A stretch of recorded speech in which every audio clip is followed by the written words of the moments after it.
உங்கள் favourite TV ஷோக்களை இனி miss பண்ண தேவையில்லை. ZEE5 இல் முற்றிலும் இலவசமாக காணுங்கள், இங்கேயும் எப்பொழுதும். பரவாயில்லையே, அத்தை சொன்ன மாதிரி வந்துட்டா.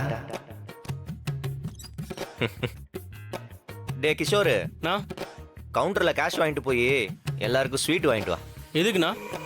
இல்லடா, யாரோ இன்னைக்கு வரமாட்டாங்கன்னு நினைச்சேன், வந்துட்டாங்க. அதை செலிப்ரேட் பண்ண வேணாம்? போ. சரிண்ணா. அன்னைக்கு மலை கோயில் கிட்ட நீங்க பைக்ல ஒரு அக்காவை கூப்பிட்டு போனீங்களே, யாருண்ணா அவங்க? அது எங்கேயாடா வந்து கேட்ப? அன்னைக்கு நான் உங்களை அங்க பார்த்தேனா? கொஞ்ச நாளாவே நாங்க உங்களை பார்த்துன்னு தானே இருக்கோம். நீங்க எங்க கிட்டயே மறைக்கிறீங்க. நீங்க யாரையோ லவ் பண்றீங்க மட்டும் நல்லா தெரியுது. யாருண்ணா அண்ணி? எழுத்த மாதிரியே உட்காந்துருக்காளே. மட்டிய சிலிண்டரு உன் வேலை தானா? நான் சொல்லல. அப்போ நீங்க இங்க வேலை பார்க்கல. நான் எங்கெல்லாம் போறனோ அங்கெல்லாம் பின்னாடியே ஃபாலோ பண்ணிட்டு வந்து நான் என்ன பண்றேன்னு பார்த்துட்டு இருக்கீங்க.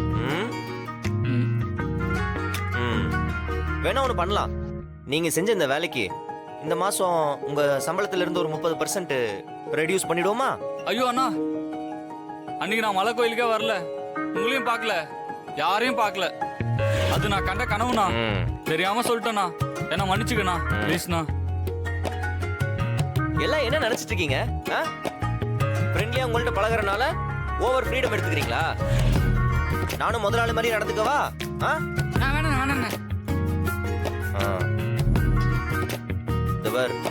ஒழுங்கா போய் வேலையை மட்டும் பாரு, தேவையில்லாத வேலைலாம் பார்த்துட்டு இருக்காது. சரிண்ணா. நல்ல வேலை தப்புச்சேன்.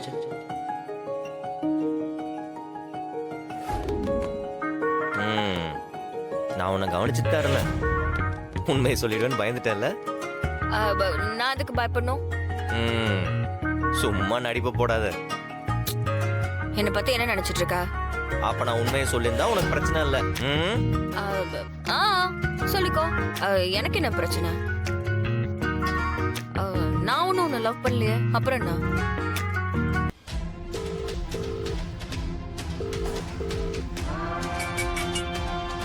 சொல்லுமா. என் வீட்டுக்காரும் மாமனாரும் பணத்தை எடுத்துட்டு உங்க வீட்டுக்கு தான் வந்துட்டு இருக்காங்க. சரிம்மா. அவங்க கிட்ட நீங்க கேட்ட 1 கோடி ரூபாய் பணம் சரியா இருக்கான்னு செக் பண்ணுங்க. ஒரு வேலை இல்ல கம்மியா இருந்தா என்ன பண்ணுவீங்க? என்ன பண்ணணும்? அவங்க ஏதாவது சாக்கு போக்கு சொன்னா நீங்க டக்குன்னு ஒத்துக்காதீங்க. அன்னைக்கு சொன்னது ஞாபகம் இருக்குல்ல? இருக்குமா, இருக்கு. பெரிய மனுஷன்னு பார்க்காம பட்டுன்னு அசிங்கப்படுத்தி விட்டுருங்க. அவங்களால உங்களை ஒன்னும் பண்ண முடியாது, சரியா? சரிம்மா. நான் சொன்னதை மறந்துடாதீங்க. இல்ல மறக்க மாட்டேன்.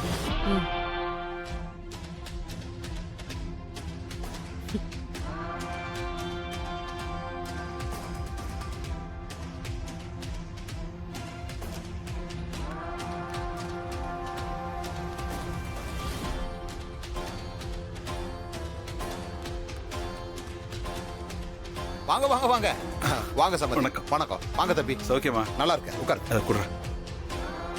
இந்தாங்க கொடுங்க. பெரிய மனுஷன் தான், பெரிய மனுஷன் தான். கொடுத்த வாக்க காப்பாத்திட்டீங்க பாருங்க. உட்காருங்க உட்காருங்க, முதல்ல உட்காருங்க. அது அப்புறம் சம்பந்தி, ஒரு 20 லட்சம் ரூபாய் கம்மியா இருக்கு. என்ன சொல்றீங்க சம்பந்தி? மொத்த பணத்தையும் பிளாக்ல வேணும்னு கேட்டீங்க, அதான் கொஞ்சம் டக்குன்னு ரெடி பண்ண முடியல.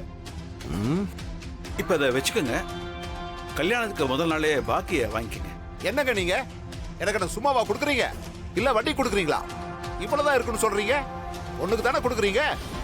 இதுல போய் இப்படி பண்ணா எப்படிங்க? பெரிய ஜவுளி கடை நடத்துறீங்க, இதெல்லாம் ஒரு விஷயமே இல்லைன்னு நினைச்சேன்னா நீங்க என்னன்னா 1 கோடி புரட்ட இவ்வளவு கஷ்டங்கிறீங்க. நிஜமாவே இல்லையா, இல்ல கொடுக்கறதுக்கு மனசு வரலையா? ஐயோ, அப்படிலாம் இல்லைங்க. நான் தொழில சுத்தமா இருக்கிறவன், இன்கம் டேக்ஸ்லாம் கரெக்டா கட்டிடுவேன். வீட்டில் தேவைக்கு அதிகமாக பணத்தை வச்சுக்கிறது இல்லை. அது கல்யாண சீசன் இல்லையா, அதான் பணம்லாம் ரொட்டேஷன்ல இருக்கு.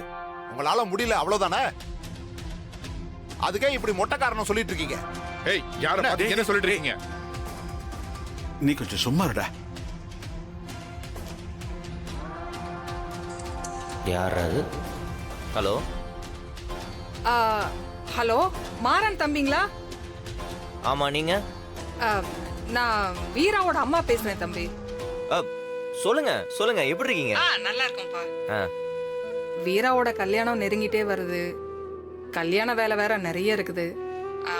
அதான் பார்க்க ஆள் இல்லைன்னு கண்மணிக்கு ஃபோன் பண்ணேன். கண்மணி உங்களுக்கு ஃபோன் பண்ண சொன்னா தம்பி. சொல்லுங்கம்மா, என்ன பண்ணும்? துணிமணிலாம் நம்ம கடையிலே எடுத்துக்கலாம்னு சொன்னா. கொஞ்சம் நகையெல்லாம் எடுக்க வேண்டியிருக்கு, பொருள்லாம் வாங்கணும், அப்புறம் மண்டபத்துக்கு சொல்லணும், அதோட சமையலுக்கும் வேற ஆள் சொல்லணும்ல. நான் பாத்துக்கிறேம்மா. தப்பா எடுத்துக்காதீங்க தம்பி. வீட்டில் ஆம்பளைன்னு யாரும் இல்லை. நீங்க தான் முன்னாடி நின்று இந்த கல்யாணத்தை பொறுப்பா நடத்தி வைக்கணும். வீரா கொஞ்சம் அது வேணா இது வேணான்னு எடுத்தெறிஞ்சு பேசுவா. நீங்க தான் கொஞ்சம் பொறுமையா இருந்து எப்படியாவது தேவையானதெல்லாம் வாங்கி கொடுத்துருங்க தம்பி. நீங்க ஒன்றும் கவலைப்படாதீங்கம்மா, நான் பாத்துக்கிறேன். உங்களை தான் மலை போல நம்பி இருக்கேன். நல்லபடியா முடிச்சு கொடுத்துருங்க. சரிம்மா. நான் வச்சிடுறேன். சரிம்மா.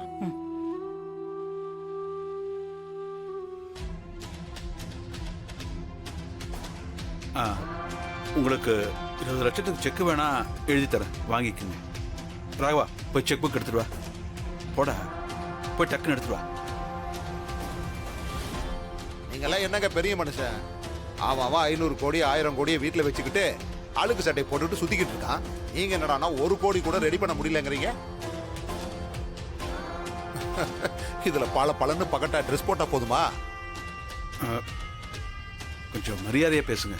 நீங்க மரியாதையா நடந்துக்கிட்டா நான் ஏங்க இப்படி பேச போறேன்? நீங்க என்ன எனக்கு பிச்சையா போடுறீங்க?